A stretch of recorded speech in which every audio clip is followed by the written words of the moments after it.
ಪ್ರಾಚೀನ ಕರ್ನಾಟಕದ ನಾಡಿನಲ್ಲಿ ಸಮಾಜದ ಅಸಮಾನತೆಯ ನಡುವೆ ಒಬ್ಬ ಮಹಾನ್ ಚಿಂತಕನ ಜನನವಾಯಿತು. ಇದೇ ವಿಶ್ವಗುರು ಬಸವಣ್ಣನ ಜನನ. ಸಾಮಾನ್ಯ ಕುಟುಂಬದಲ್ಲಿ ಹುಟ್ಟಿದರೂ ಅವರ ಚಿಂತನೆ ಅಸಾಧಾರಣವಾಗಿತ್ತು. ಬಾಲ್ಯದಲ್ಲಿ ಬಸವಣ್ಣ ಸಮಾಜದಲ್ಲಿನ ಜಾತಿ ಭೇದವನ್ನ ಗಮನಿಸಿದರು. ಪೂಜೆಯನ್ನು ನಿರಾಕರಿಸಿ ಮಾನವರೆಲ್ಲ ಸಮಾನ ಎಂಬ ಸಂದೇಶವನ್ನು ಸಾರಿದರು. ಈ ನಿರ್ಧಾರ ಗ್ರಾಮಗಳಲ್ಲಿ ಚರ್ಚೆ ಹಾಗೂ ವಿರೋಧಕ್ಕೂ ಕಾರಣವಾಯಿತು. ಅಧ್ಯಯನದ ಮೂಲಕ ಬಸವಣ್ಣ ಸತ್ಯವನ್ನು ಹುಡುಕಿದರು. ಸತ್ಯ ಮತ್ತು ಸಮಾನತೆ ಹುಡುಕಾಟದಲ್ಲಿ ಅವರು ಮನೆಯ ತೊರೆದು ಹೊರಟರು. ಪ್ರಯಾಣದ ವೇಳೆ ಬಡವರ ನೋವು, ಶೋಷಣೆ ಇವರ ಮನಸ್ಸನ್ನು ಕಲುಷಿತಗೊಳಿಸಿತು. ಕಲ್ಯಾಣ ನಗರಕ್ಕೆ ಬಂದ ಬಸವಣ್ಣ ಹೊಸ ಸಮಾಜದ ಕನಸು ಕಂಡರು. ರಾಜ್ಯಸಭೆಯಲ್ಲಿ ಅವರ ಜ್ಞಾನಕ್ಕೆ ಗೌರವ ಸಿಕ್ಕಿತು. ಅವರು ಮಂತ್ರಿಯಾದರು. ಜ್ಞಾನ, ನ್ಯಾಯ, ಪ್ರಾಮಾಣಿಕತೆ ಇವರ ಆಡಳಿತದ ಮೂಲ ತತ್ವವಾಗಿತ್ತು. ಎಲ್ಲರೂ ಸಮಾನರು ಎಂಬ ವಿಚಾರ ಜನರಲ್ಲಿ ಹರಡತೊಡಗಿತು. ಇಷ್ಟಲಿಂಗ ತತ್ವ, ದೇವರು ಪ್ರತಿಯೊಬ್ಬರ ಹೃದಯದಲ್ಲಿದ್ದಾನೆ, ಇರುವನು ಎಂಬುದು ಆಗಿತ್ತು.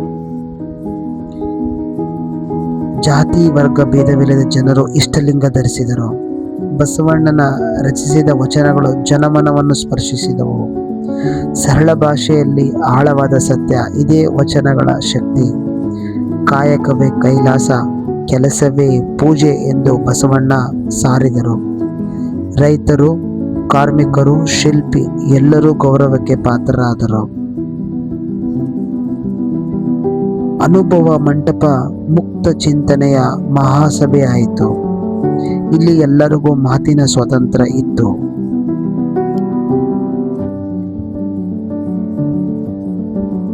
ಮಹಿಳೆ ಶರಣೆಯರು ಸಾಮಾನ್ಯವಾಗಿ ಭಾಗವಹಿಸಿದರು.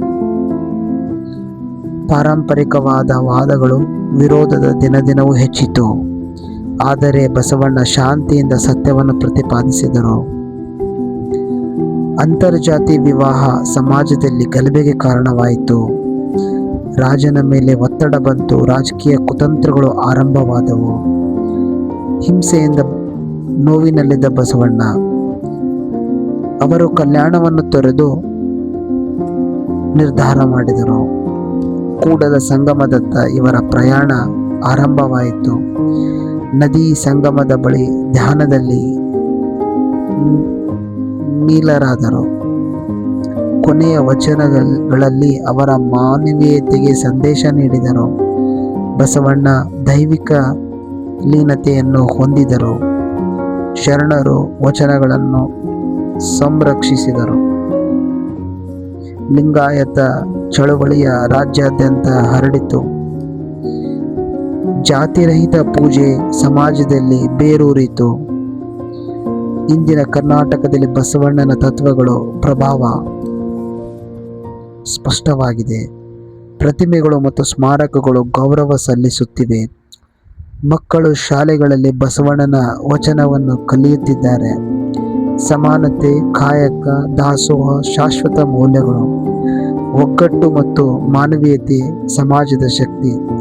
ವಚನಗಳು ಎಂದಿಗೂ ಮಾರ್ಗದರ್ಶಕ. ಸಾಮಾಜಿಕ ಸುಧಾರಣೆಗೆ ಬಸವಣ್ಣ ಪ್ರೇರಣೆ. ಭಕ್ತಿ ಮತ್ತು ಬುದ್ಧಿ ಒಂದೇ ದಾರಿಯಲ್ಲಿ. ಸೂರ್ಯಾಸ್ತ ಶಾಂತಿಯ ಸಂಕೇತ.